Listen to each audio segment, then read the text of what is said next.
What's going on, guys? Ellie from Copenhagen here. You might not know who I am, but you've got nothing better to do. So watch the Soccer Cooligans, talking all things football, politics, music, culture. Swipe up, click the link, That'll do something. do. That'll do.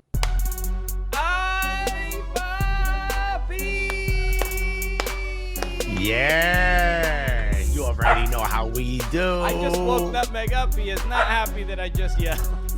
I mean, would it be a Cooligans episode if there wasn't a dog barking in the background and you once again not ignoring it and thus having it get quiet? I mean, he's right next to me and he's quite upset that you ignore the dog. I disrupted. You ignore the dog. I disrupted his sleep. He was sleeping comfortably, so yes, it is. And also, so first, hello everybody. Welcome to the Prem Show. We are the Cooligans. My name is Christian Polanco.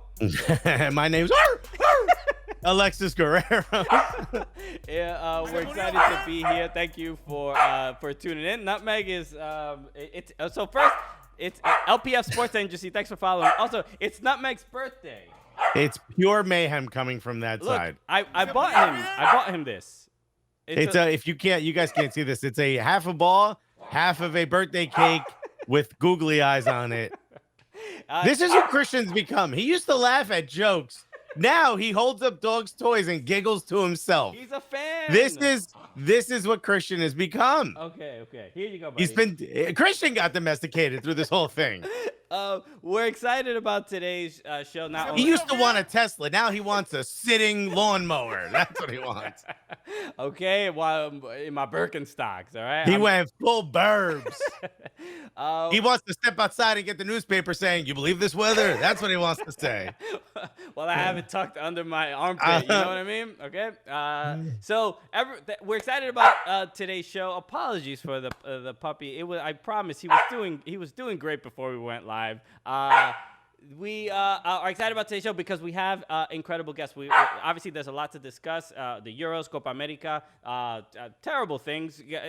It's difficult to go a week with, you see the billboards that say no to racism, but people they're not saying no, okay? They were like, wait a minute, that last word reminded me to be a racist. And they're like, no, you didn't do it right. You got to read the whole sentence. Your vision seems to be blocked or impaired. You're not seeing all the words in that sentence. So they're like, you should. They picture a comma after the word no. So like, say no to racism, and like on our way to racism. Turns out the only thing coming home was racist. Yeah. Why does it settle here all the time? Oh man.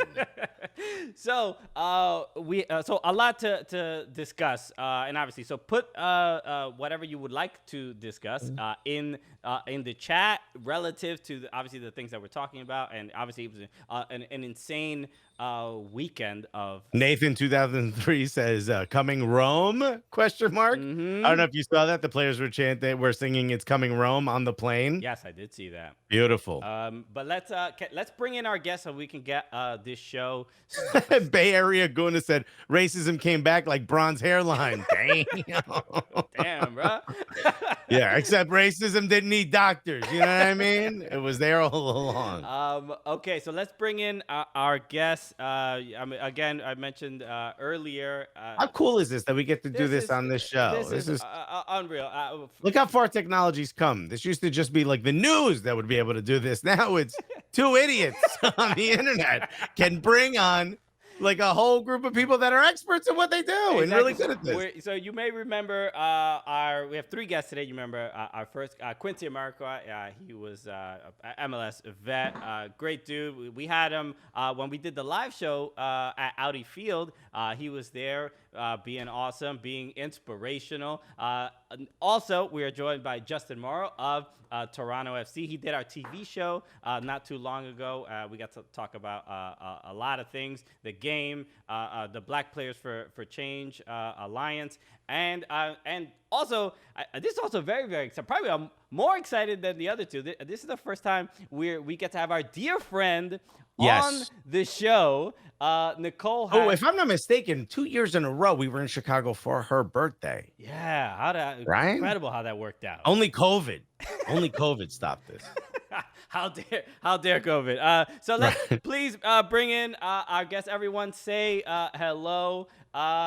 I didn't get Justin had left, and I'm trying to get him back on. And you left the chat up. And I left the chat up. So let me get. We were so close. He was so proud of himself when that switch was made. For those of you listening who are not watching, all of a sudden we switched screens. And Christian has this new Stream Deck, which is just a button you hit. When he did that, Justin Morrow was nowhere to be found. But now he's back. We're here. Back. Ladies and gentlemen, put your hands together for the three, the only Quincy Amarikwa, Justin Morrow, Nicole. Thank you guys for joining us. I know we have a lot to discuss. We'll talk about the main reason you guys are here, the Juneteenth project, the shirt that you guys are selling, obviously raising money for incredible and important organizations. We'll get to that in a moment, but let's just bring you on to the show, to what we're talking about, because obviously the Euros just ended, England losing to Italy in penalties. Right. And how shocked are you that nothing racist happened afterwards? Okay, Alexis, I have some news for you. No. I have been living under a rock for the last few days, and I would prefer it to be this way. I hate to spoil things for you, but is everyone? I got Nicole's. I think her screen has to like refresh or something. I don't know what's going on. Is everyone seeing what I'm seeing?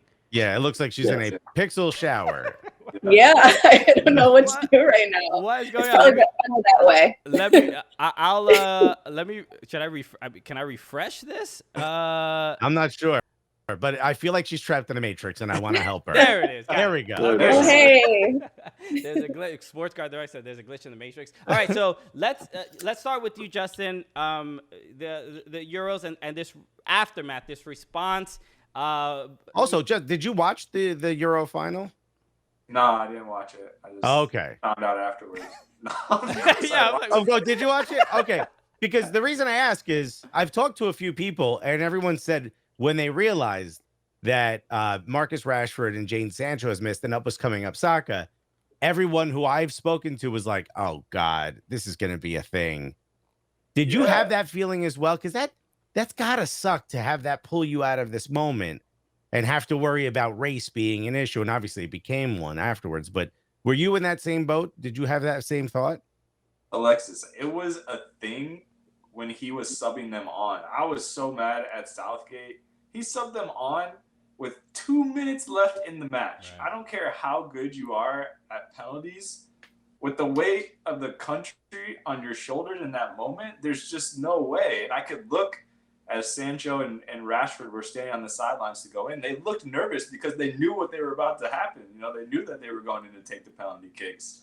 And when they were stepping up, each and every one of them, I was like, please, God, don't let this happen. Don't let them miss. And when all three of them missed, I knew what was happening after that.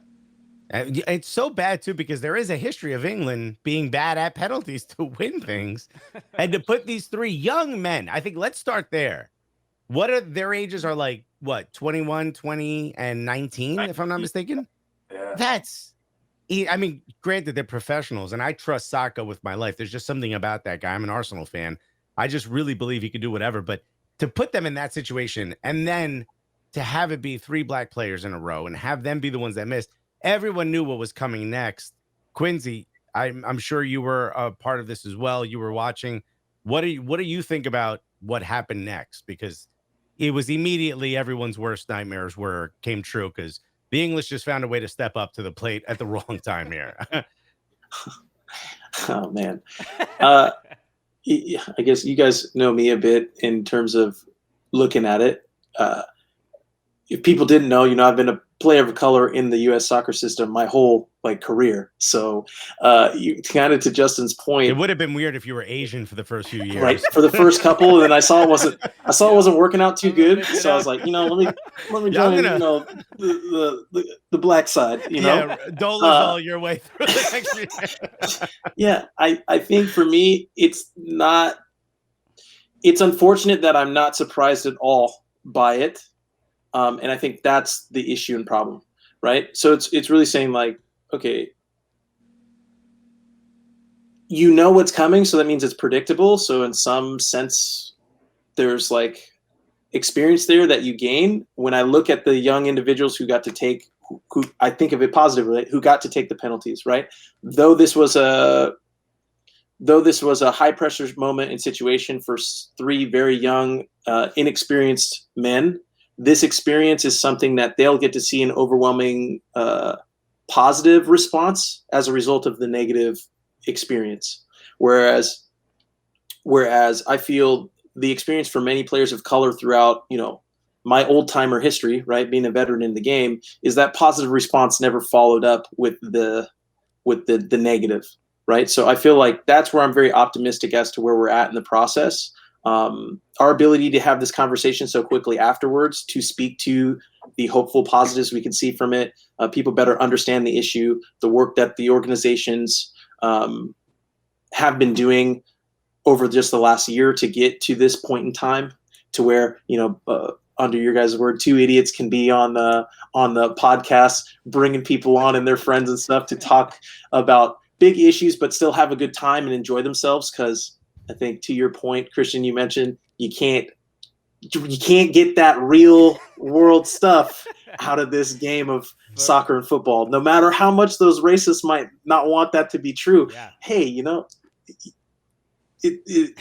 got to find that balance, and that's what we're here to do. Like, you want to get rid of us? Yeah, come on, right. Come on.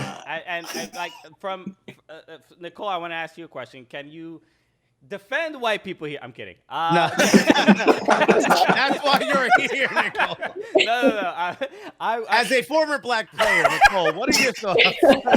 from at least, you are a person who, and Alexis and I have always said this to you.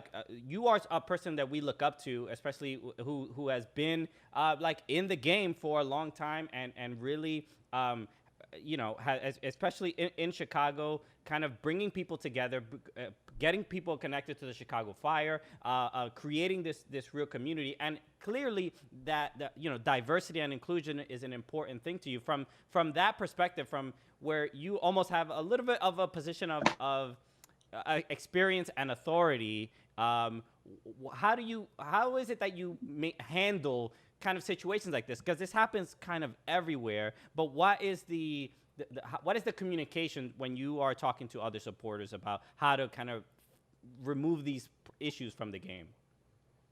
Well, I think the awesome thing with supporters culture, right, is that we all have the same beliefs and values in terms of inclusivity and equality. So I don't know if there's any pep talks that need to be given, but I think one thing especially I learned working with Quincy and Justin a lot is the word together, and how important that is.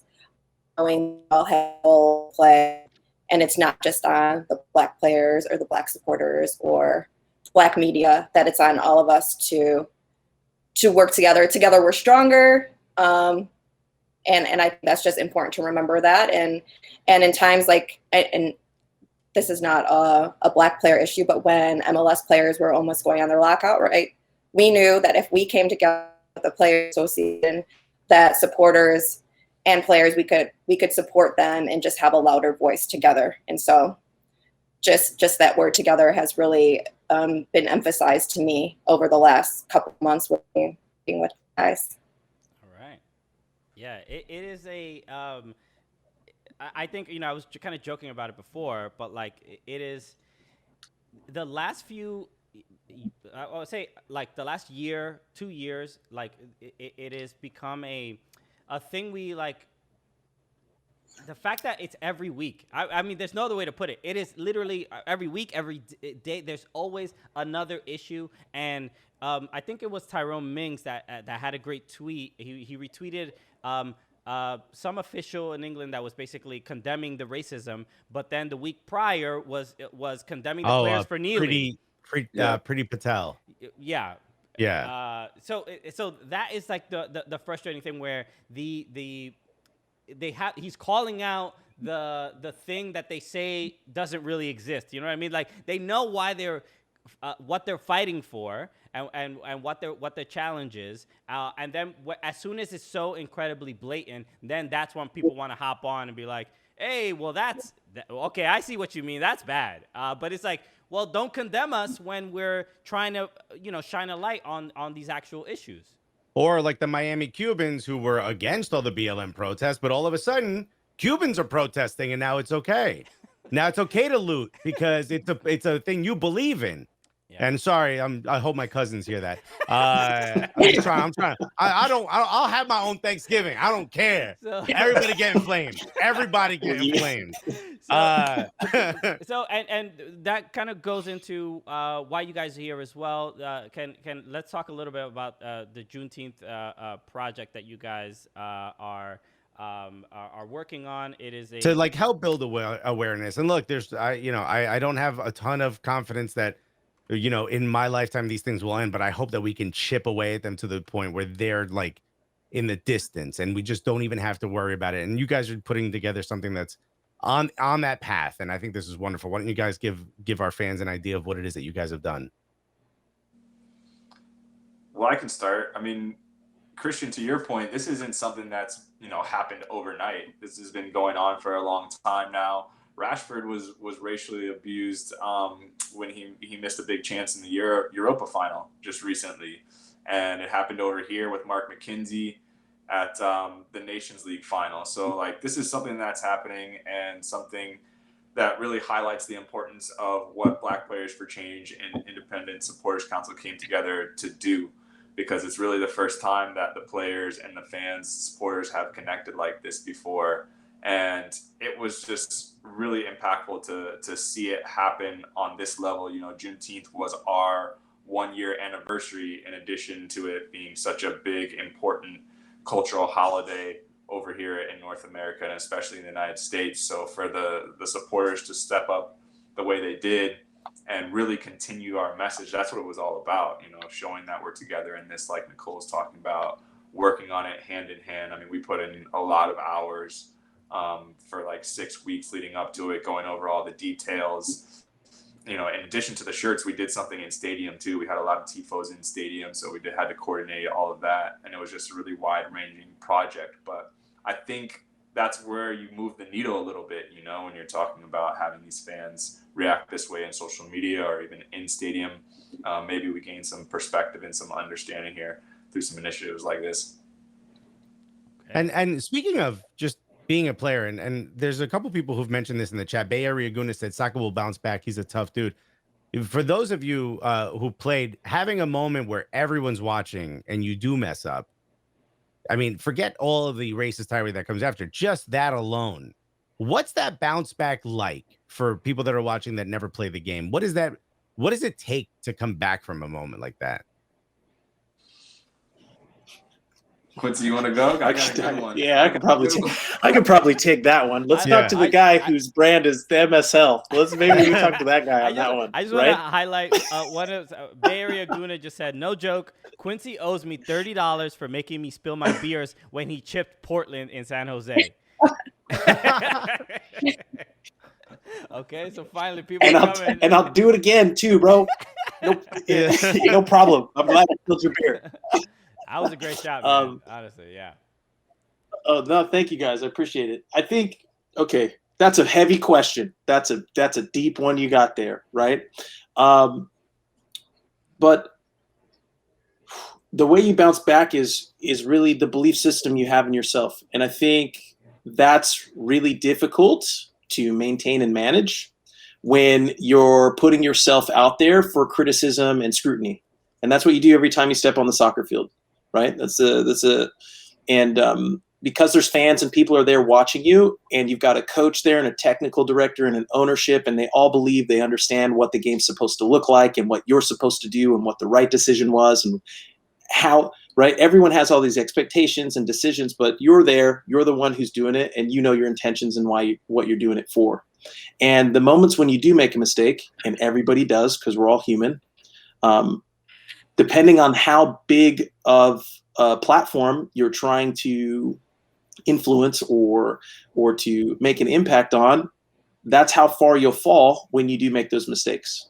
So even what we kind of spoke to and touched on here, where I tend to hopefully always look at the positive attributes of the negative experience we're facing in the short term. In my lifetime, I've never seen the positive outburst following the negativity, the speed at which I've seen it happen, right? So in my experience, that has never happened. to a degree, there's a level of maybe jealousy in that not being the same for us, but an appreciation that means it should be different for my sons and my daughters and who comes after me, right? So when you're trying to navigate your ego and what it means to be human and to know that you make mistakes and you have biases at different stages in your life, trying to look at the bigger picture for the reasons beyond yourself for why you're doing it, and then try to try to project that empathy on those around you. So to Nicole's point, together there will be change. That's how we've been approaching it. We're all learning. We're all idiots and we're all geniuses in our own way, right? We all can participate. We can all choose not to participate. And that's Speak a form for yourself, of by the way. participation. I'm just an idiot. Okay. Yeah. I don't need. Well, hey, there's a role in place for just the idiots, Yeah, and we love baby. you for it. Don't Look put at that. Don't put that genius label on Alexis. You don't want that. I don't need that Listen, added stress. Hey, No hey, pets, listen, no listen. kids, no smarts. Listen, there's a quality of genius to total stupidity, right? Yeah. When you look at someone and you say, this guy, this girl, this person is a total idiot, Yeah. you better study that person because they Yeah. figured something out. They survived this If he- long. He's happy to be by himself on Thanksgiving. He's preparing for a future that looks great for him right Yeah. now, and you guys just can't see it. It's, No Right? So- trauma growing up in the hood without a dad. None at all. Zero. Nobody. Zero. it's interesting what you say because of what is it Sunday the penalties are over, the immediate aftermath on social media, And to then- what Quincy said, these guys are gutted. right They just missed penalties to win their country their first title in Yeah. how many years? 55 years? yeah. And they're not already hurt. And not just any country, right? It's football's coming home.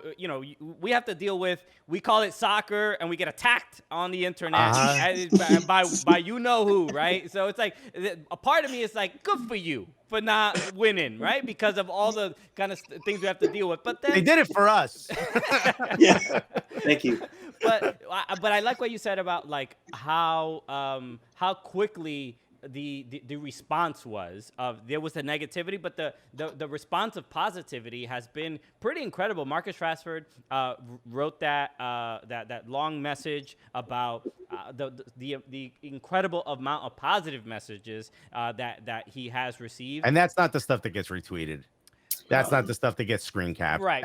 I'm glad he highlighted that because it shows there are people that care, that reach out. It's the other folks that we worry about. So look, and it's also the clubs themselves. You see Arsenal defending their player and really just Tottenham put a photo of Harry Kane hugging Saka, saying it'll be okay. Yeah, I mean, and even Bay Area Guna said, I hate Harry Kane, but this statement supporting the guys was perfect. And that's the other thing that I think is new about this England team was how quickly the rest of the teammates came to their support. And hopefully shows the world you're the ones that are wrong here, Right. I think this is where like supporters too, like it's our responsibility to call it out, to learn, to do better. The Marcus Rashford mural where all the fans are, it's a small gesture, but its impact is like huge, right? So those are the things that as supporters and fans of the game that we need to do and to continue to put pressure on and take responsibility for, especially as a non-Black supporter. Right. Yeah, For sure. And it's great to see that conversation of like kind of English fans, calling out or taking responsibility in saying like, these are our supporters too, and we have to figure out how to handle these people and sort out like, why is this kind of okay to be like, just the fact that the discussion is happening at all, I think is some sign of growth. It's essentially a never-ending battle, but the fact that things are happening so fast, that the debates are happening so quickly, I feel like it's at least some sign of a positive change, and all the work that you guys are doing, even after the murder of George Floyd, the awareness I feel like has just been so drastic and dramatic, and some people are annoyed and frustrated and whatever, but these are the people that we have to confront. And No, those it's- people won't have me at Thanksgiving. I'm sorry, you were going to say Justin. I was just gonna say, no, there's so many signs of hope. Like I always thought it was interesting because England was taking the knee throughout the whole tournament, and I always thought it was interesting to see the teams that would partake in that and not. And Italy was one of the ones that was doing it. You know, they knelt with them before the final, and Italy's have it, like historically has had its own problems with racism. You know, and they didn't receive terrible pushback from their fans. Like the English fans were like booing them. You know, so I thought even little things like that, I'm like, wow, you know, this conversation is coming along a little bit, and there's tons of signs all over the place. Okay. So let's talk a little bit just about the Juneteenth, the shirt. What you know, the plans around it, how it happened. Dropping soon. Dropping soon. I know they're currently on pre-sale still, but yeah, just go over some of the details and let people know how they can get one and support. Go ahead, Quincy. You want to start? Yeah. Well, actually, Nicole, could you kick us off with kind of the designer of the tee, what inspired that, how you guys had reached out to I us, thought you and were then going we to say can kind of go with from a there. couple bars. I'm like, you want her to rap right now? Listen, that's when I was talking to you guys and asking about the next show, so we could plan for her 16 cipher that she's about to drop. I need a on few the next shots from one. the Lord before I start Yes. doing any sort of singing.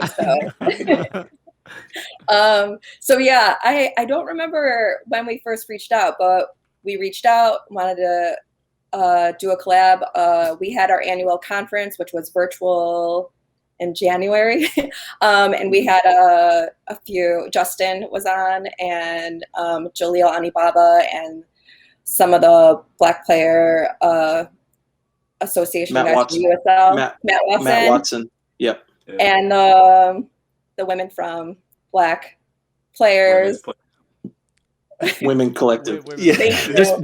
There's been a lot. Well, there's been I guess to the point, there's been a lot of organizations. There's been a lot of buy-in. There's been a lot of conversations that are going on and happening at every level. And every person who has felt inspired or wanted to participate or to contribute in any way has been welcome, right? So again, like Nicole mentioned, together there will be change. That's our branded hashtag.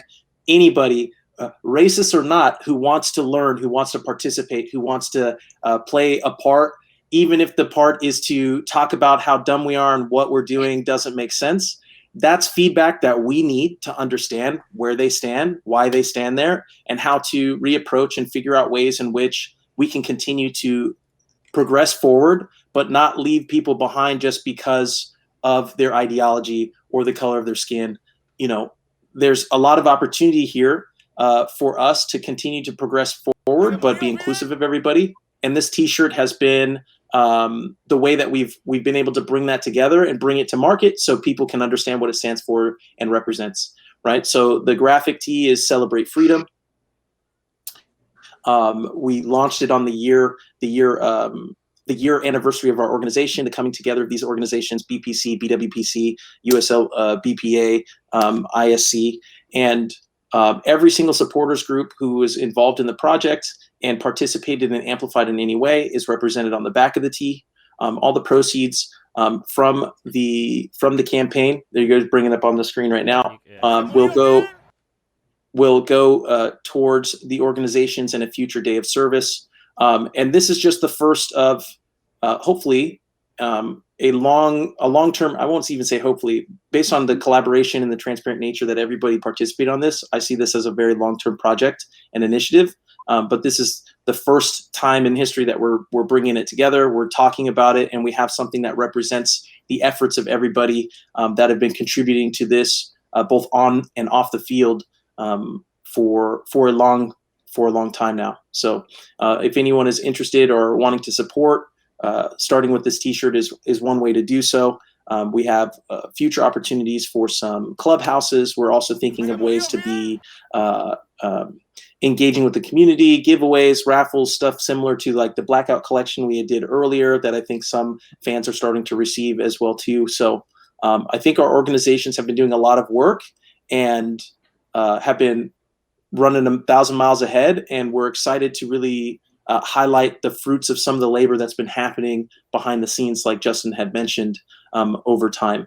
So yeah, hopefully that gives kind of a summary of what it is and what it represents and why we're doing pre-sales, and we'll continue that here moving forward. All right. Yeah, and to go back to the designer, we wanted a Black supporter to be involved with the design, and we all know how awesome of work that's being done in Madison, right? So we reached out to our friend Chris Fox, who's co-founder of Featherstone Flamingos, which is a Black culture supporters group out there, and he's part of the Flock. And so he came up with this idea to throw back to the cross colors, which is designer Carl Jones, and their motto, or his motto, was like clothing without prejudice. So those who were like around in the 90s and are familiar, yeah, that was his influence for the design. Definitely not Christian and I. We're both 22 years old. Same. Keep that in mind, Hollywood. It is. It's a really dope design, and it's for a good cause. So why not do it? The chat has been slammed with that link. So click on that link, and right now it's pre-sale, and it becomes available on the 19th. Correct? Well, I think we're going to be doing pre-sales for the next couple of weeks as we're getting orders in from everybody, and then from that we'll be able to do the mass print run of that and get them sent out to everybody. Okay. So because we're doing everything, because we've been developing all of these new systems and processes and experiences for the first time, we've been doing so in a way that we can make sure everyone's participating and involved, and then be as efficient with our resources as possible, because we're waiting on that money to come. You know what I mean? Like a lot of these, right. You see, I saw MLB just drop that 150 million. I'm saying, hey, what's up, Don? Where's that? You know, it's a lot of work. I mean, we made like 2 or 3 shirts, and even getting like 60 shirts to people it's a nightmare. So stressful. But we absolutely applaud the work that you guys are doing. I know, you know, the soccer community has not only inspired, but it's changed my perspective on how to contribute and how to help and how to give back, because the soccer communities are already like just so involved with things in their local communities that it's such an easy outlet and an easy place to go to get informed and to just be around with, you know, like-minded people that also want to help out. So and give yourselves credit. You've made it easy for people to find out how to help, which I think for a lot of folks is a hurdle they wouldn't have taken prior. And you guys have really everyone, Black Players Collective, the Black Women's Players Coalition, and ISC, of course, and all the great work they do, and a lot of the supporters that are doing it independently. You've made it easy. You've given people like, look, here's a link. You want help? We made it easy for you. You don't got to Google anything. Click on this link and give us all your money. Buy a lot of shirts. Hand them out. I'm going to put them on the chairs on Thanksgiving because no one's going to be there. So I'll put them on all the empty chairs. How come nobody's sitting in all the rainbow seats, you know?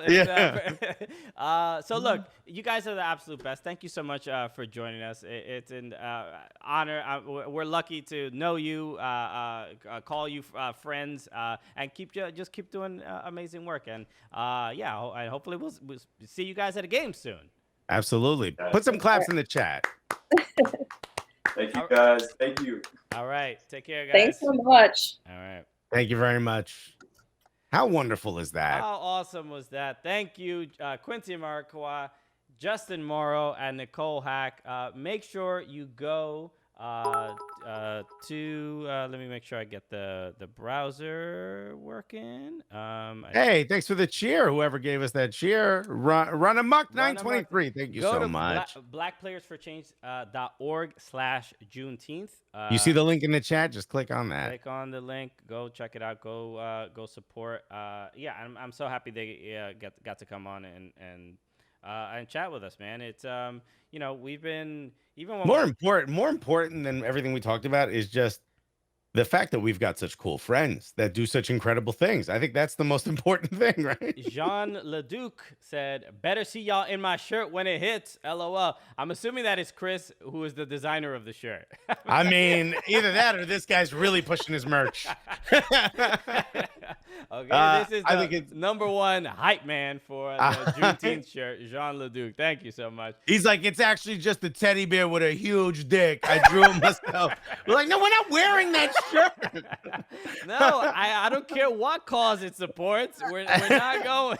Oh, he said indeed. All right, Indeed. well, Jean Leduc, good work, baby. Shouts to you. I wish I was old enough to understand the cross colors reference, but again, I'm a young go-getter out here. You know what I mean? I'm out here I'm just on TikTok. That's all Yeah. I know. Okay. Cross colors, is that a song from Lil Xan? Oh man. So again, shout out to Quincy, Justin, and Nicole for joining us. Absolutely honored. So cool to have them on the show. Yeah, look, this is like we said at the top, two idiots that have computers. Yep. Which I guess it could have ended up worse. It could have, but it is a cool thing that we're able to do something like that and have a platform for people that to be able to help and support and cause a little bit of change in the world. So shouts to them. So okay. Let's obviously a lot of other things to go over today. Let's talk about what's in the title. Okay. Messi the GOAT. I didn't even see the title. What's the title? I just said it. Messi the GOAT, Okay. question mark. There's some people who've said Messi always been the GOAT, blah, blah, blah. I think this is important to talk about because the conversation has to die now, right? Like once you win a major title where they said you couldn't, I feel like you're good now, right? I would say so. I mean, what's the bar? What else do you need from this man? I guess that's a good way to put it. Because what else do you want to see? That is a good idea. What else? Well, what else do you want to see? It feels a little bit like nothing will ever be enough. This is I had the privilege of being on DC radio with Reese Waters. I did the Reese Waters show the other day. And he was Reese Waters, hilarious comedian. Great comic who is now he was working in, he did a morning show in DC for work for ESPN. He's covered footy to some degree. He did a great remote where he went to Leicester City, I think right before they won the title, and kind of how incredible it was that they ended up winning. So and I was talking to him because he kind of asking the same questions, right? I think Messi losing for so many years and not winning a title just inflamed the debate of who is the best in the world. When it came so to, for you're like, it wasn't really a debate. It was only a debate because he lost at an international level. Well, we know, look, we've worked in this business, in this industry for long enough where we're starting to see a couple patterns, right? People are looking for clicks. People are looking for eyeballs. They're looking for attention. And what gets more attention? What gets the Ronaldo heads and the Messi clan? I'm calling them that now. Yeah. the Woo Messi clan. I do want to read what Run Amok just wrote. Wow. He put his order of greats. I just want to hear your reaction to this. Henri, second, Messi, third, Marouane Chamakh, number 4, Cristiano Ronaldo. That just says Ronaldo. It could be R9. It could be R9. I'm assuming he means. I'm assuming, yeah, it's Cristiano. Let's go with R9. Less rape charges. So we'll go on. Henri Messi. Significantly less. Yeah. Thank you, Soccer Sarah 24 for hitting that follow button, and also shouts to everyone who followed during that interview. We couldn't call you all out. Thank you so much. Marouane Chamakh. Do you remember him? I remember him from like FIFA 12. What? Do you remember? Just pull it.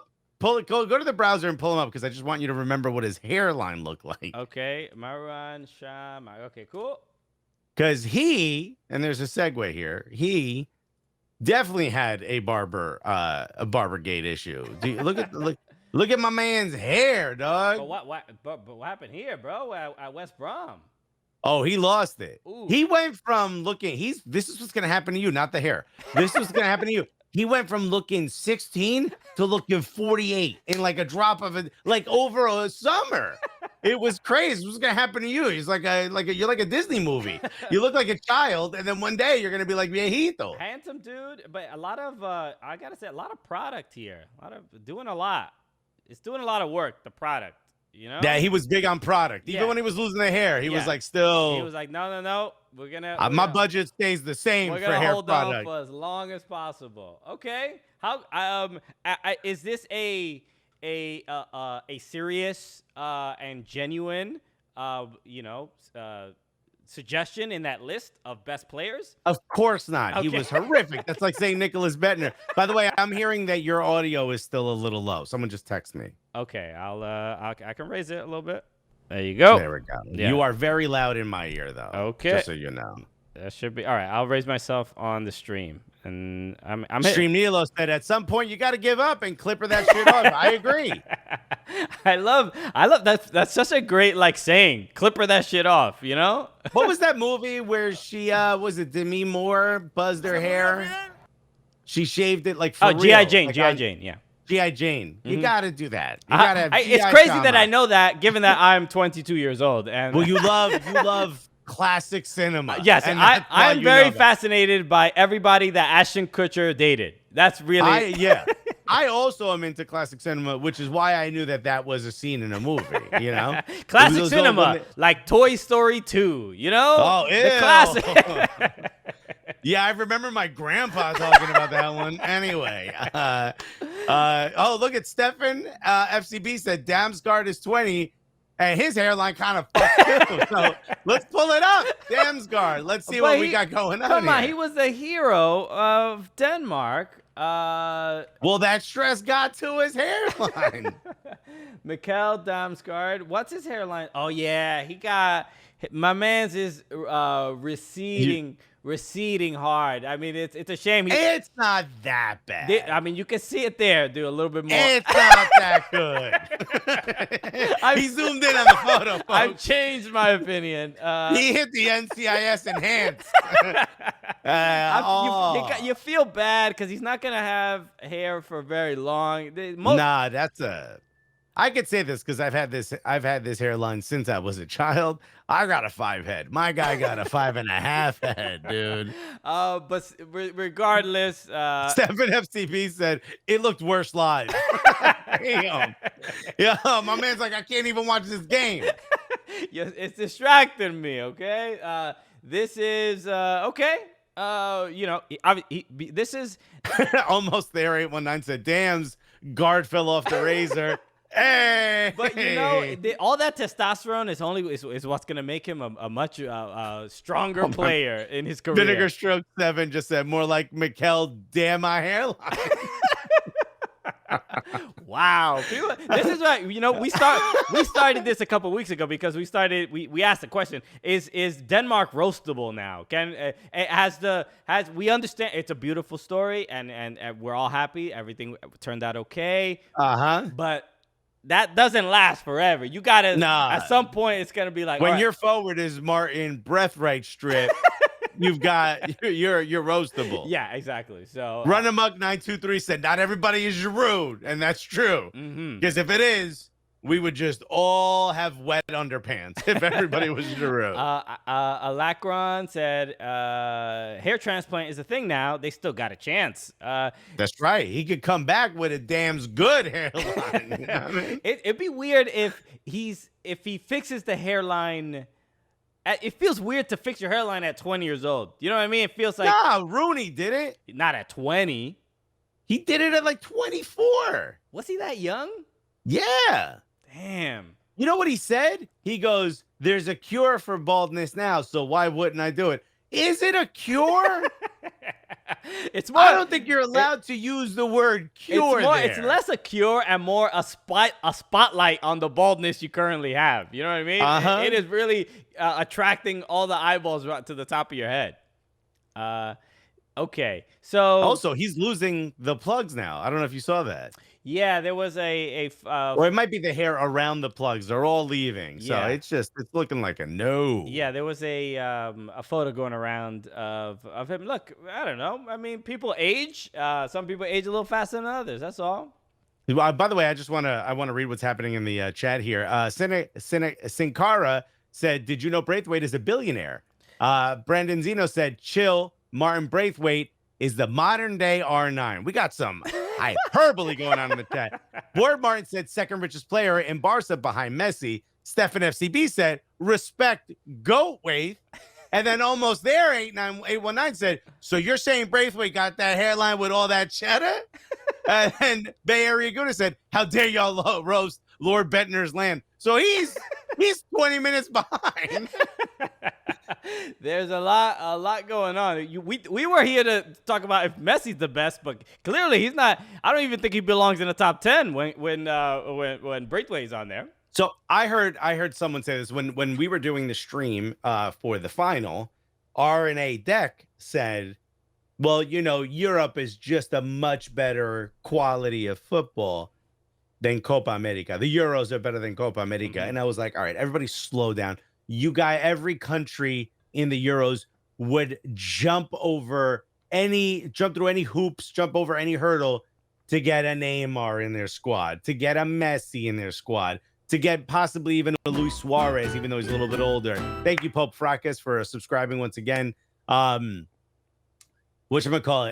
Stream Dealer said Messi has too good of a hair not to be considered the GOAT. We're off the hair now. I don't necessarily agree with it, but I do think that Messi winning this has started the conversation as, is it more important? Is it a bigger accomplishment to win the Euros versus winning Copa America? And I think it's a bigger accomplishment winning Copa America. So given that the Copa America, there's only 10 countries. It is, I would say, within those 10 countries, there is more talent. Well, I would say at least in the Euros, there's so many countries that are trying to qualify. I would say that it's a little bit more diluted, the talent. There is more talent in those 10 countries than there are in the, 60 countries of UEFA. I think that's a fair... Right. It's harder to make a selección. It's harder to make a national team. In those countries, especially if you're Brazil. It's just a massive country. Look, I know there's Bolivia, maybe Venezuela are like the two that you would like. There's some places that will skew the average. Yeah, obviously, but there's a lot of bad teams in Europe. There's a lot of bad countries when it comes to a footballing perspective. They're not very good. So I think it's a fair debate of like what's the tougher competition. I like the comment someone just made here. Who was it? About it being a Sankara?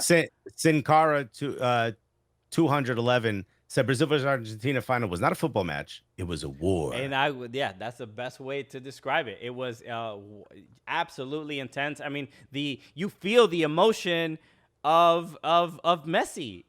Look, and a little peek behind the curtain. We were just at NYCFC's training ground.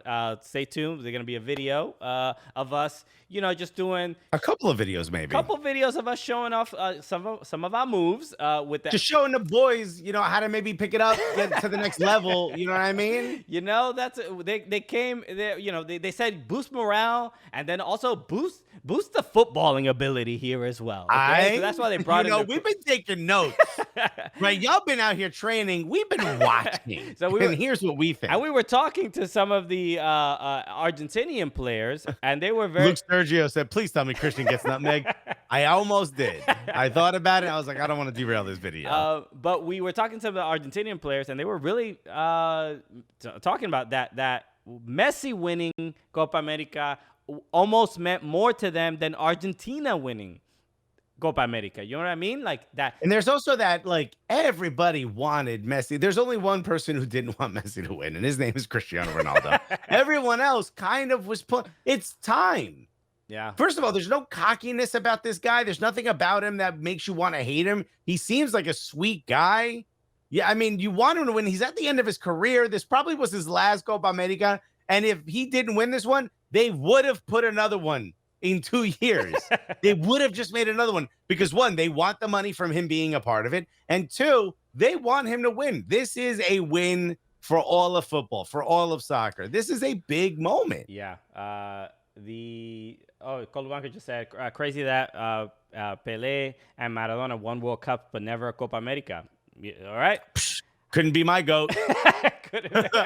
How great are they really when you think about it? They don't have that. They don't have that trophy. I mean, also, yo, can we talk about Pele? Dog, everything I've seen is in black and white, my guy. I mean, he couldn't win in a color screen. Unbelievable. Okay. I mean, he didn't try hard enough. I mean, look, if he really wanted to be the best ever, he would have done it in 4K. That's all I'm saying. Right? Okay. You got to do at least Technicolor. You know what I mean? Okay. Cross colors even. Hey. So, I think it is a fair a debate, but then when it comes to this is what I was the point I was making before about is that there is a whole economy around Messi and Ronaldo. There's a whole business, there's a whole industry of like who is better, and people and having that debate. Sin Cara 2011 or 2011. Thank you so much for the follow. Hit the follow Sin button. Cara without a face. Yes, right. Okay. So the fact that that Messi finally won, I think I think it hurts that economy of, because go to any ESPN FC tweet. Doesn't matter what the tweet is about. Doesn't matter if it's about a different sport. Why is there's something going on Twitter, especially, and Instagram, where as soon as anything comes up soccer related, why do you see something about it couldn't be Penaldo or Pessi or I don't understand what this joke Pessi. I'm not that's not real, is it? This is 100% real. Please, everyone in the chat, please confirm it. This is every in the comment section. It is always about. Board Martin just said it's 10-year-olds. Maybe it just seems absurd that this is. He says it's real, Alexis. It's all the bots and 13-year-olds around the world, Pessi and Penaldo. And ratioed. What's Pessi about? Ratioed. Brandon Zinho just said that. It's like if you say something negative about Messi, ratio incoming. You say something negative about Ronaldo, same exact thing. It is a joke. It's just so comical. It has removed any real discourse about these guys. Run Amok just said Shamak better than Pele. So this dude, is this Morrow on Shamak? It might be the only way. He got mad. We were talking about his hairline. And it says Brendan, and they always have Brendan Zinho said, and they always have a profile pic of a footballer. Yeah, it is. Oh, I got me and Matt Doyle got yelled at by one of these who has a Carlos Vela as his profile photo. Yeah, they were saying we don't know anything about pizza, and I just retweeted it and put. Who wants to tell him? Colo Blanco said Shamak is better than Pele. Hairline for sure. This chat has gone off the rails. I do agree with you, and I didn't realize that this was all a Pessi. Just makes no sense to me. Mm-hmm. I mean, you can't Penaldo Messi. You can't really add it to any of his names. Yeah, I guess. Yeah, I guess you're stuck there. But I still think Pulisic being called Magadona is the best shitty nickname ever. Can we? You know what? Let's do this. Maybe we can because we've seen these. NRA Mar is a good one. Yeah. Palexis, yes. I mean Polanco is already there. I think. Yeah. Penaldo is. Yeah. But can we come up with other? Maybe let's do this for American players. Can we come up with like a Penaldo and Pessi for Second Amendment Hazard? That's a good one. Insurrection Insigne. These are all great. We could go over these all over again. They're awesome. Like Penisic, which sounds like medicine. Palexis Guaranco. Luke Sturgio definitely has his own drinking game associated with this show. Brandonzinho, thank you for the follow. Much appreciated. Thank you, Brandonzinho. Shouts to the 300 people watching right now. Hit that follow button if you haven't already. We're having a great time. Come on, buddy. We're trying to make partner up in this joint, and they do not want us. Nah. We're trying to make partner. Okay. We're trying to make Penartner.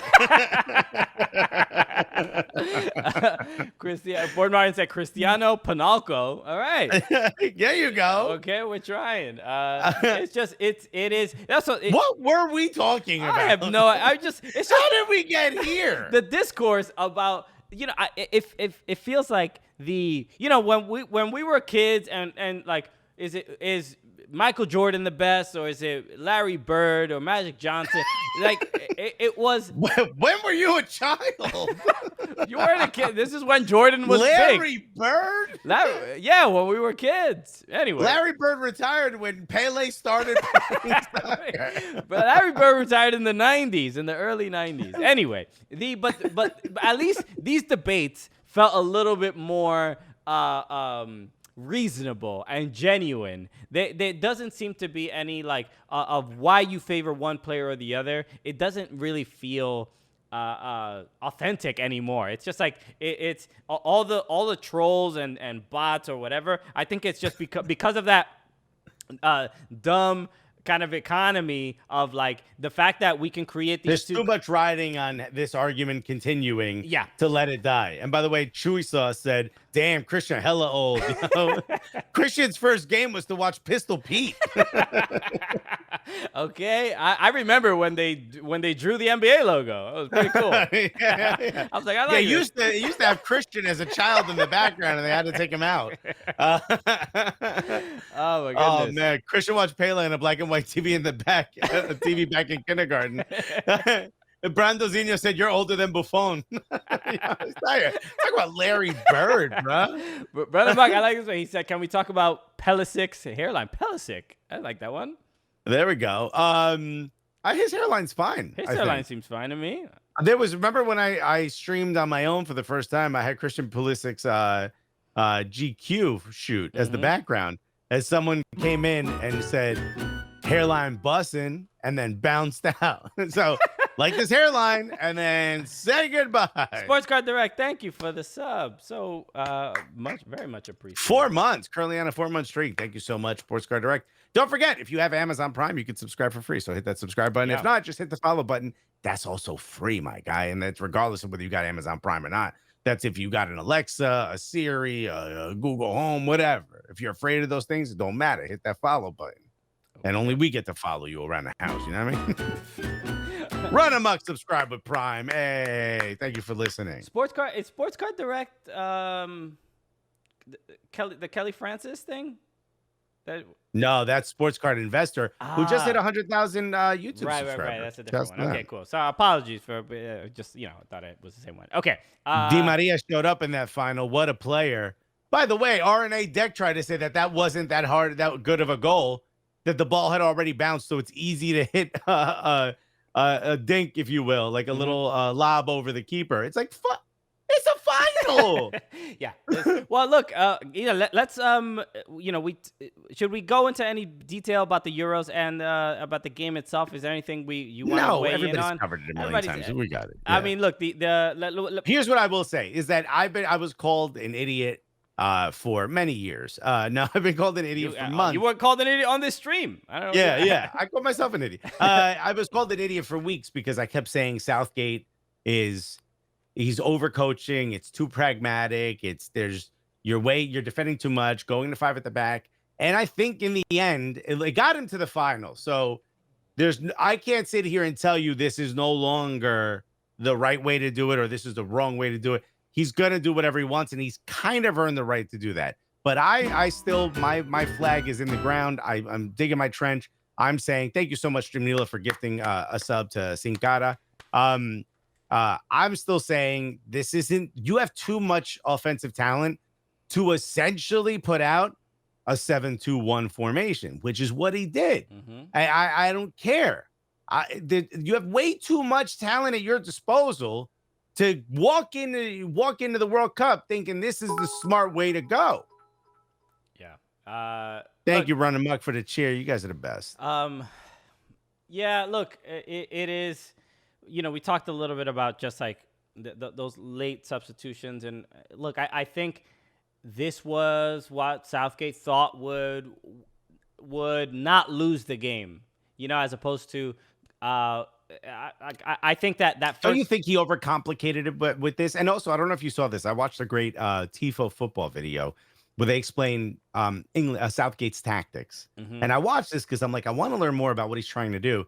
And what they surmise is his tactics are we lock them down in the first 15 minutes of each half, and we heavy press, and we get them out of there. Whatever they came in to do, we get them out of that game, and then we start to pull back and play our game.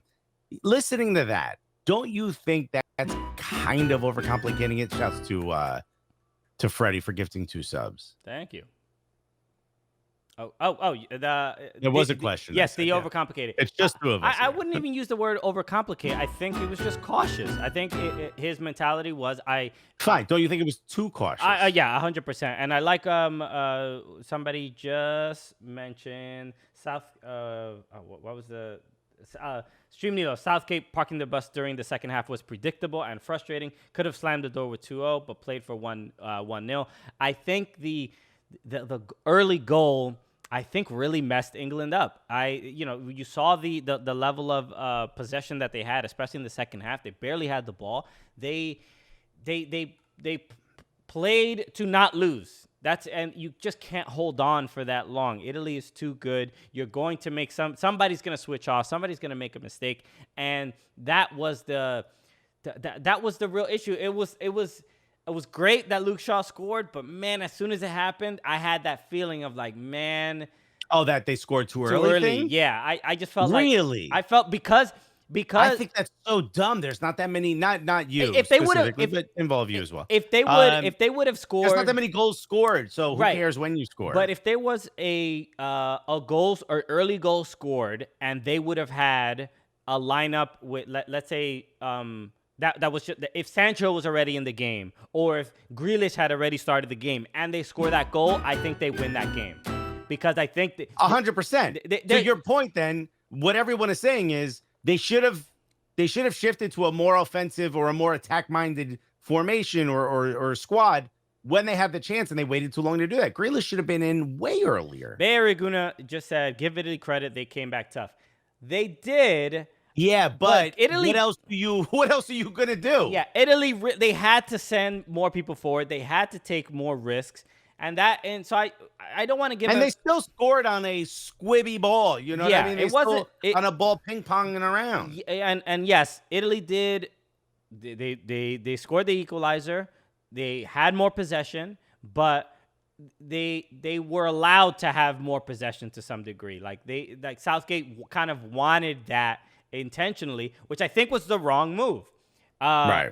Just at some point, especially after. By the way, there's breaking news. Popeyes is gonna add chicken nuggets to their menu. I don't know if anyone saw this. Go ahead. You were saying.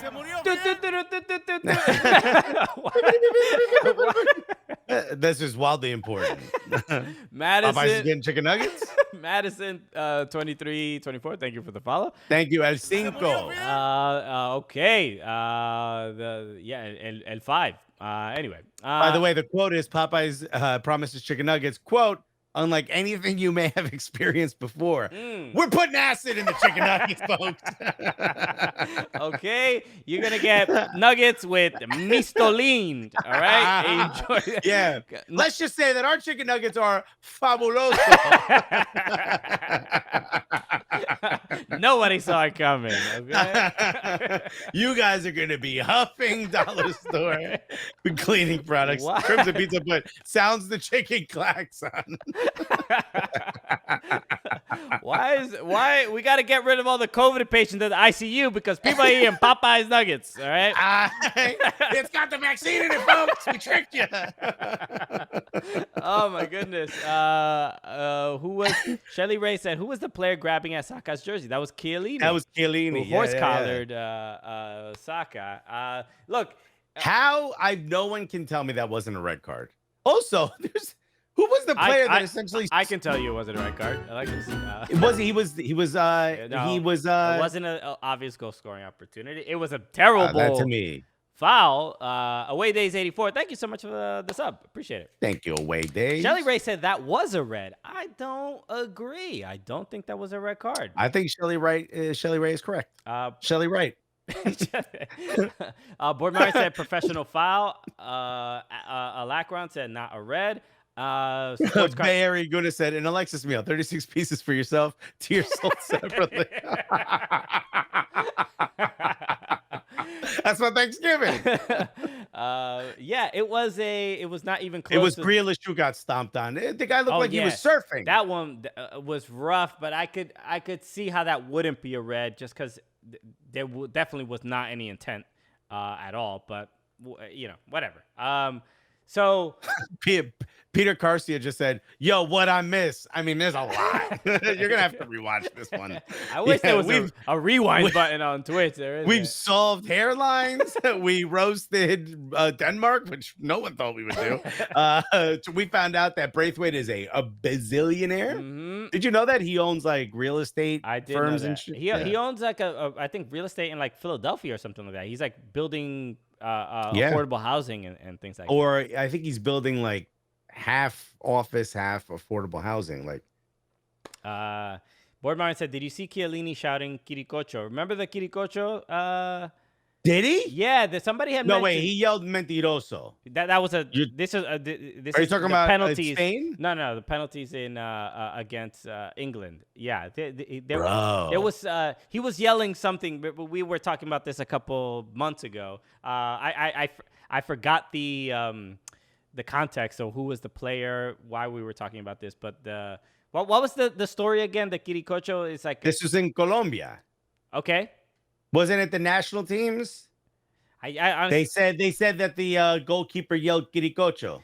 Right, and what I forgot what it was like there was a bad luck myth. That's what it. Yeah, it's a kid. It's a kid. Haaland. That every. Yeah, with the it was Haaland and the Sevilla. Sevilla goalkeeper. Right. It's a child in Argentina who, like, I guess, came to every match, and the one match he missed, the players got injured and they lost. It was the only one. So there's a whole myth, right? Isn't that it? Yeah. Bilardo hired a kid to be bad luck for the other team. Yeah, that's what I remember. That's it. Okay. Hell yeah, dude. Quiricocho. So there was a we saw Chiellini with Jordi Alba and the gamesmanship and the hugging him and give him a knuckle sandwich, the whole thing. He was just being wildly obnoxious. Now you're talking like you knew, like you watched Larry Bird play basketball. Alexis, they're jokes. That's how I pepper my language to make it a little bit more fun and entertaining. Okay. Almost there said Quiricocho sound like a fire anime show. Oh, okay. What level of Super Saiyan is that? All right. Damn. You watch One Punch Man? Nah, I'm on that Quiricocho. Damn, that's illegal in Japan. Yo, they probably blurred out and everything, right? Okay. So, Lozader said Southgate was manager of Middlesbrough from June 2006 until October 2009. Got sacked. He also managed the England under-21 team from 2013 to 2016 before becoming the English national team manager in 2016 and needs to be sacked again. Let me say, if you say he was the manager of Middlesbrough from 2006 to 2009, that's a pretty good run. That's not. You didn't really get sacked so much as they were like, all right, you're done with your 3 years here. We're gonna move on to somebody else. Okay. Somebody said this. Somebody said that national team managers should only be in their position for 4 years max. What are your thoughts there? He hasn't been there for 4 years yet, right? I'm not asking that. I'm saying, what do you think of that idea? I would say, I think he's been there for 4 years this year. It's 2021. All evidence kind of suggests that is probably the move, but there aren't really a wealth of managers to pick from that will be that will be an improvement or leveling up from what you just had. Shelly Ray said, "So who would you replace him with?" Stream Nilo replied, "Quiricocho." Okay, Oh, he is baby. available. Okay, what was it? Somebody just asked something funny. Stefan FCB said this was England's best chance to win something. They won't get an easy run like this again, in my opinion. I actually, first of all, they did have a pretty easy run and they were home, but I actually disagree. I do think that this will actually like mint the team. It'll form them to have like a harder outer shell. And I think it's actually going to get them prepared for the World Cup. I think them winning this makes them too cocky heading into the World Cup. I think we're going to see them have a really strong run. Do I think they win the World Cup?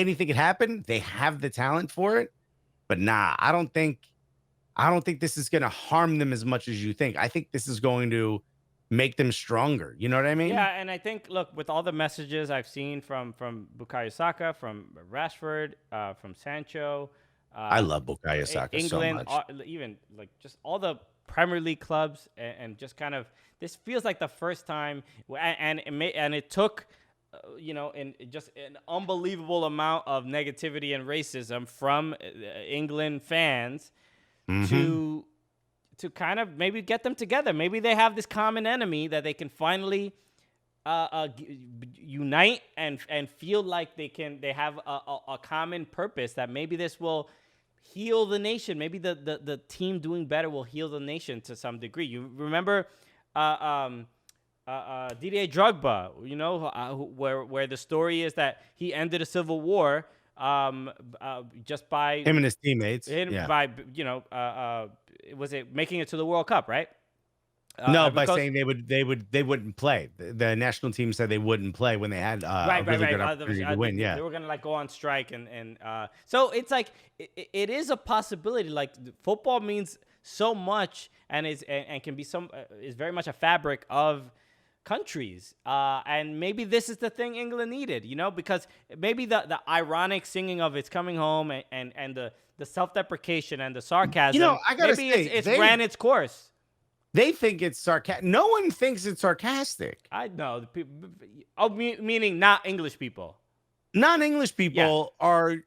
This is fuel for other teams. The fact that the Italy team were singing "It's Coming Rome," and the fact that Kasper Schmeichel said it's never been home.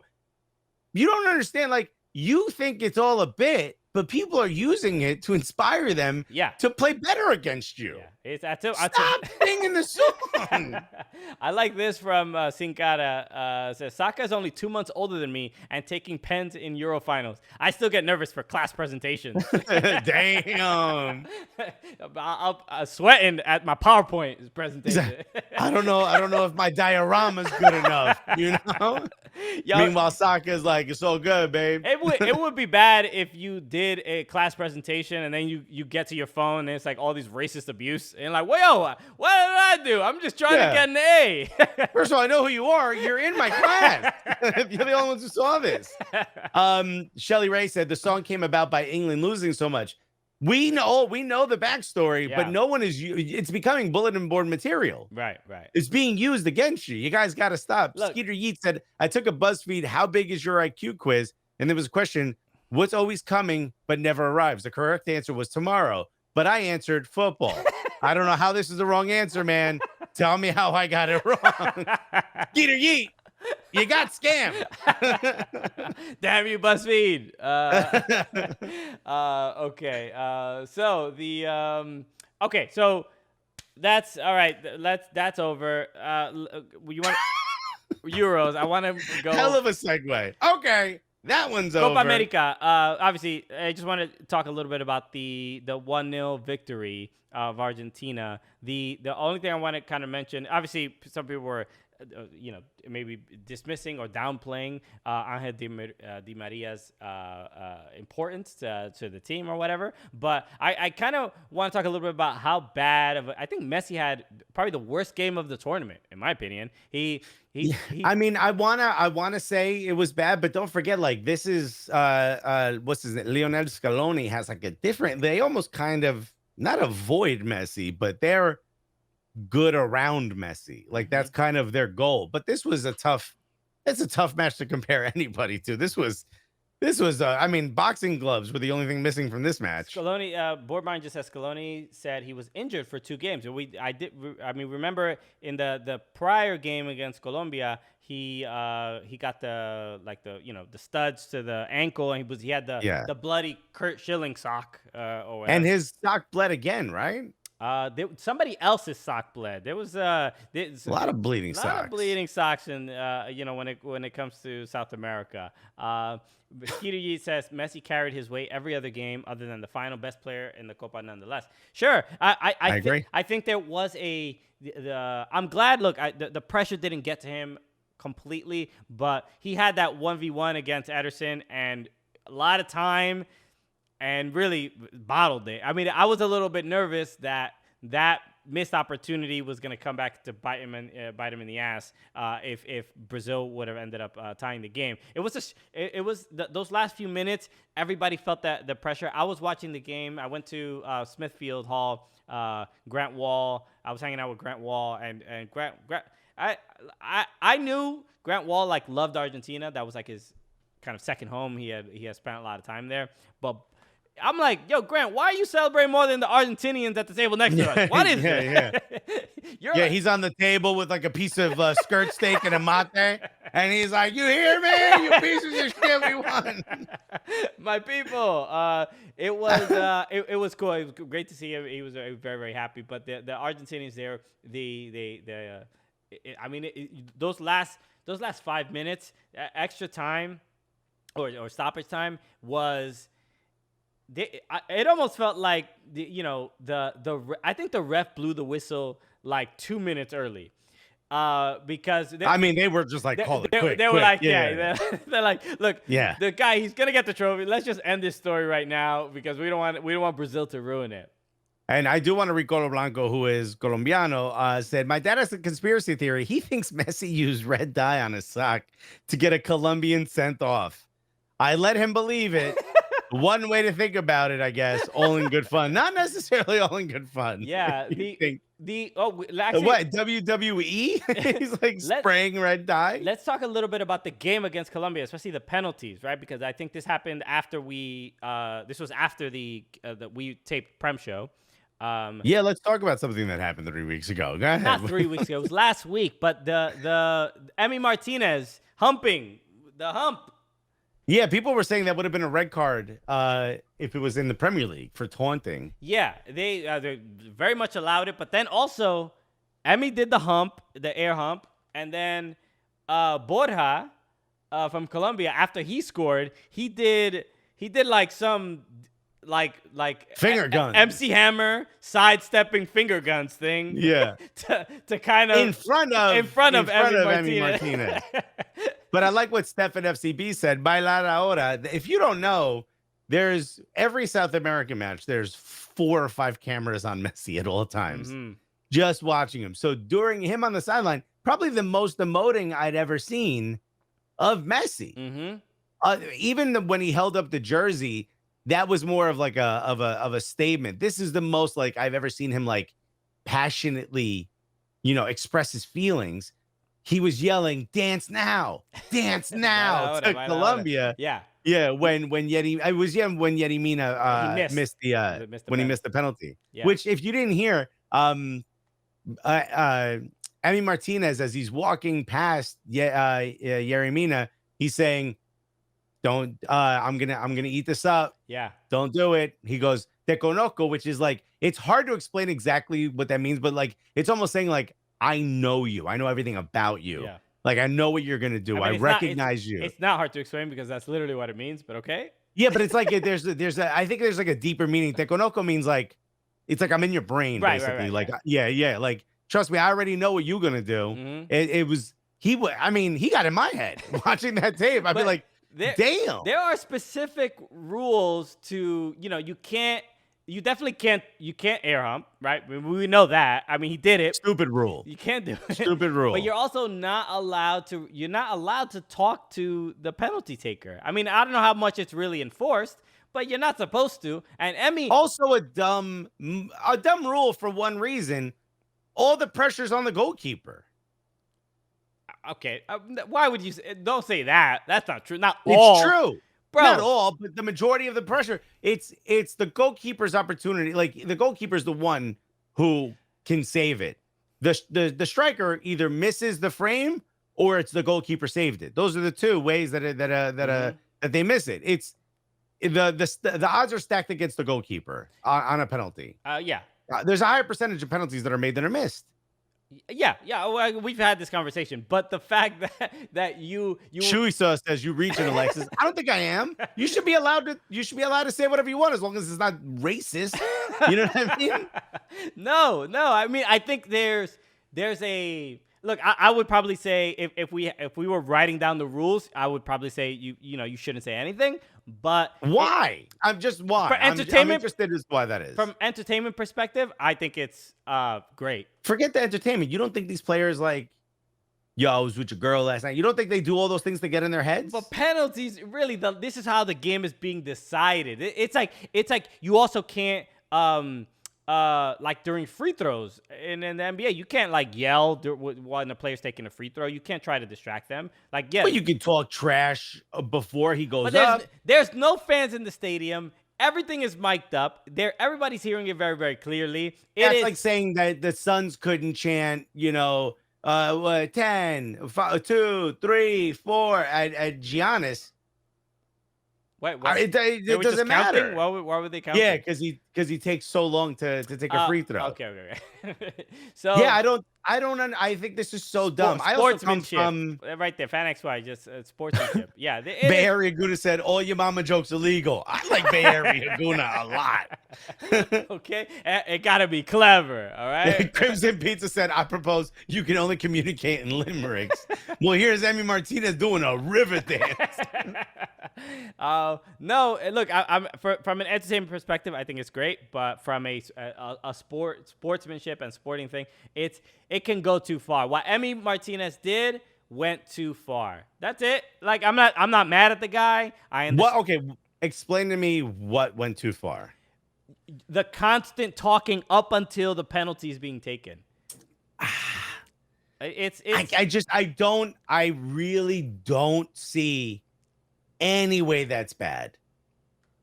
All right. Good. The kicker can also talk back. Right. And they do sometimes, but it is. Run Amok said, "Who are you, my dad?" I just don't see. I think you were talking about Polanco or me? Who's being the fuddy duddy? Christian is on the parcero side. Yeah, as a routine, as a Colombian during international tournaments. Right. As a recent lifelong parcero. Yes, it is difficult, but again, Emmy Martinez, incredible at stopping penalty. I mean, I give him all the credit in the world. And yes, someone said it. I don't know who said it, but Emmy Martinez might be top 5 goalkeeper in the world right now. And of course he is, because Arsenal sold him. Of course. Finally, perfect time. He got rid. That burden was taken off of his back, and he was allowed to thrive and be one of the best keepers in the world. Here's a reference you'll get. Almost There said Emmy Martinez was being the Reggie Miller of soccer. Okay, doing one of these. So yeah, you think that's part of the game, though? Players talk to each other all the time. They like poke each other and pinch each other. Right. And look, Run Amok said Emmy Martinez better than Shalma. This guy, he's taking over with Shalma. First, we were talking about what players say to each other, and Alexis is like, a little poke, a little pinch, not gonna hurt nobody. It's just right, a little nibble on the shoulder if you're Suarez. No, I think it was too much. I mean, look, I'm not saying we need to get it out of the game or blah blah blah, but it can go too far. That's all. I think it. Almost There said Shamak was such a great keeper, though. God damn it. Mauro and Shamak's ears are ringing today, boy. I think let us know what you think. If you're listening to this, shoot us a DM or a tweet at us. What do you think? I can't imagine. Maybe we could put a poll up, Colo Blanco, if you don't mind doing that. Should the keeper not be able to speak? I think it's so dumb. Say whatever you want. Yeah. As long as it doesn't cross the line of things that should be said. I mean, look what happened. The one player said to Zinedine Zidane, right? Like he said something about his daughter or his sister, called his sister a prostitute or something like that. And that caused headbutt? Zinedine Zidane headbutt him, and he got a red card, and he's out of the game, and then boom, they lose. So who do you who is to blame there? You more mad as Zidane for responding the way he did? For losing is cool, yeah. It's a game. It's a game. But I've already proven that I'm different than everybody else, right? If someone says something bad about me or a family member, I don't go, you can't say that. I think, what's something worse I could say about a family member of theirs? Sure. My brain works is like I boomerang it. You know what I mean? And in almost any other scenario, you don't have to focus on taking a penalty that will win your country a particular game. I'm just saying, in penalties, you got to use every opportunity to win. Also, they're South America. They like the dark arts. You know what I mean? I understand. It just feels like in penalties is not the place to use these dark arts. This is the moment. Because the game's on the line. You go home if you lose. There's already so much pressure. If we were competing managers, I would destroy your team. Your team would be out. There'd be a bunch of red cards. Bay Area Laguna said Alexis hits him with the old "I'm rubber, you're glue." That's right. I agree with Palexis, says Board Martin. Bruh, are you kidding me? I like when the team messes up the spot for the penalty kick. I like all these things. This is all a part of the game. Okay. I mean, look, I'm what not. Did we all grow up in bubbles? We can't take a little bit of a. Someone says something, I know you, you're going to miss. I'll be like, I know you, you suck. I'm not obviously going to use that, but I'm responding. You take that. NFP, no fun Polanco. No, look. He's doing it again. He's becoming stepdad Polanco. Okay, everybody be nice to each other. Right? Okay. This is the suburbanification of Polanco. So look, we disagree. It's all good. I mean, but with no. You've also given no proof to me that it should have been a red card, but whatever. We shall move on. What should be a red card? You said it went too far. No, yeah, but I didn't say it was a red card. That's not. I just said it went too far for the sake of the intensity and anxiety that you already have during penalties. You don't even have to say anything. That's the point. I get that. That's the point. And he did it, and he was successful. Good for him. I'm not saying anything. I just think the literally he's speaking up until the ball is about to leave Mina's foot. Just seems like, yeah. Well, you're also not allowed. It's already in the rules that you're not really allowed to do this, and it wasn't really being enforced. That's what I'm saying. I think it's a stupid rule. Okay, and that's fine. I'm just saying. And honestly, I'm glad it's out of the rules. And I don't care if it is. I'm just glad we don't pay attention to it. You know, there were like Colo Blanco mentioned earlier that there were Colombian fans that were saying that the game should be replayed or the penalty should be retaken because when he did the air hump, he should have been cautioned or something along that. It's just like that is that's a whole other like conspiracy theory thing that happens all the time. But I think he went too far. But whatever. Like if it wins him game and he doesn't hurt his team, then you use whatever is available to you at whatever advantage available to you to win a game. So not deriding Emi Martinez for that. Okay. I want to read almost there put Ardolis Chapman with the SOS Cuba on his hat at the All-Star game. Shout so much to Ardolis Chapman. I rolled this. Now, what did you say? Adore to this? I said what did I say? You didn't say his name correctly. My bad. Aroldis. Yeah. It's love. Thank you, Chapman, Cuba, for always giving me the most screwy names. He's Dominican. He's not Cuban, right? No. Ardolis. Isn't it Ardolis? It's not Ardolis. I'm pretty sure it's Ardolis. It's Ardolis Chapman. Where's he from? He's not Cuban. He's Cuban. He very much Cuban. He is. What's Wikipedia telling me? He's Cuban. He is Cuban. Why did I think he was Dominican? Because that's what you guys do. You want to take everybody back to La Patria. That's our patria y vida, coño. You spelled it right, almost. Yeah. By the way, I didn't say this in the beginning because we had the guest, but I forgot. I hope everyone in Cuba is okay, but also burn down all the government buildings. Burn them all down. Burn down everything that only Americans or tourists can go to. Burn down every store that doesn't stop. I don't care. Burn down every store that doesn't take the Cuban money, that only takes American money. burn it to the ground, Okay. and you'll win. Burn it to the ground. Break every piece of glass you could find. And by the way, I'm not telling you what to do, but there's more of you than there are of those police officers. Okay. Well, look, I don't know if this breaks any Twitch standards and practices. That's my concern, but I understand. You know, definitely we are supportive of allegedly do those things. Hypothetically speaking. And Brendan you said and the U.S. embargo. Yeah, look, please. Obviously, our these hearts... people need medicine. By the way, a close friend of my family's blew both of his hands off in an electrical accident, and the only thing they have to give him is ibuprofen. The man has no hands. Yeah, ibuprofen. Come on. Look, I definitely. Quémalo al piso, coño. Our hearts allegedly are with everyone in Cuba. Yeah, I mean, also in Haiti. Shouts to everyone in Haiti. Yeah, y'all are our brothers as well. Love you all. Fight for your freedom. Absolutely. And all you Miami Cubans, look in the mirror. You got a lot of questions you got to ask yourself. You got a self-discovery to do right now. Yes, our hearts, everybody in Cuba, in Haiti. Run amok said Shamak is better than the Cuban government. Bro, I love Run amok. That's my guy right now. Yes, just it's ridiculous, everything going on. So yes, we're definitely thinking about everything there. So Quémalo al piso. Okay, allegedly. Allegedly.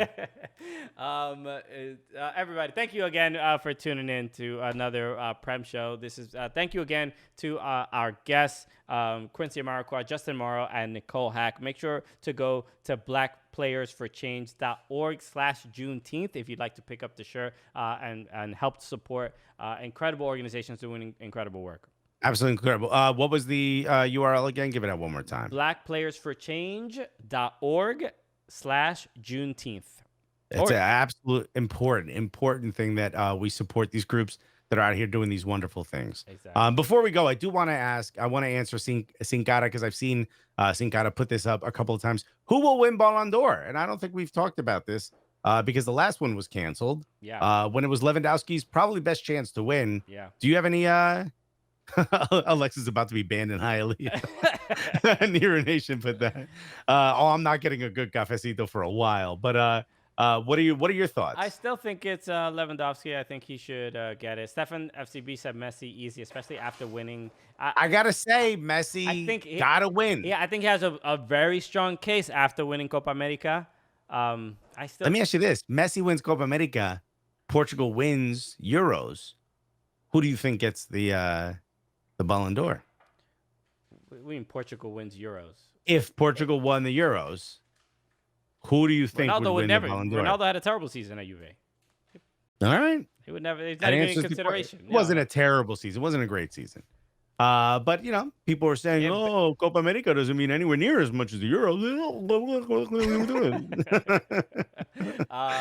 The odds for Messi to win is 1 out of 2 right now.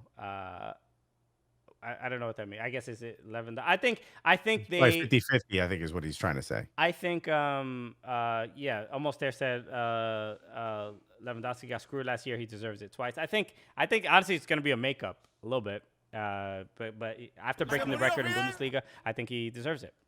Hey, Jay is crazy. Thank you so much for joining. You know what? I bet you if Messi doesn't win it, he won't care. He won. He won international. Yeah. He has enough of them. All right. And our Amar because he scored in the UCL semis. I love this. I love this chat. You guys are the absolute Thank best. you, everybody. Nicole Hack was also in the chat as well. Thank you again for joining us. This was super, super cool. I'm glad we look. This was the most amount of guests we brought, and we to very, very few technical issues. We had one little hiccup. But it wasn't bad. It wasn't bad. We did our thing, and thank you to all of our guests, and thank you for everyone who clicked on that link and is gonna buy that shirt because it goes to an absolute wonderful thing. Te amo Cuba, Patria y Vida. Everyone, please stay safe. If you have a family member, you have someone who's sharing information, please share it for the world to see because a lot of people don't know what's happening out there, and it's absolutely crazy. Te amo Cuba con todo mi corazón. Okay. Okay, well put. All right, everybody. So thank you again for tuning in. Make sure we're back on Sunday on Fubo TV. We have a super exciting show. Gonna be a big one. We're gonna be joined by Ted Lasso stars Cristo Fernandez, who plays Danny Rojas. Football is life. Football is life. He's gonna be joining us, and Toheeb Jimo, who plays Sam Obisanya on Ted Lasso as well. So the premiere, the season 2 premiere of Ted Lasso is July 23rd, 23rd, right? Friday. Sure. Yeah, July 23rd on Apple TV Plus. So go check that out. But watch them on our show. They were super cool, super nice, awesome people, and we got to talk about the upcoming season and how how their lives have kind of changed after being on Ted Lasso. So super cool. So that's going to be on Sunday at 7 p.m. Eastern time on Fubo TV, Fubo Sports Network. You can watch for free on FuboSportsNetwork.com, or if you have a Roku, Pluto TV, the channel Fubo Sports Network, or just go on the web, FuboSportsNetwork.com. Yeah, and watch it. Watch it live tweet it, talk about it, tell your friends. Almost there said hashtag Lasso out, which is hilarious. You guys are the absolute best. Thank you for rocking with us for almost 2 hours. This is absolutely incredible. Wow, yeah, so thank you again for tuning in to another Prem show. With that said, my name is Christian Polanco. And I'm Alexis Guerrero. Yes, together, what are we? The Cooligans!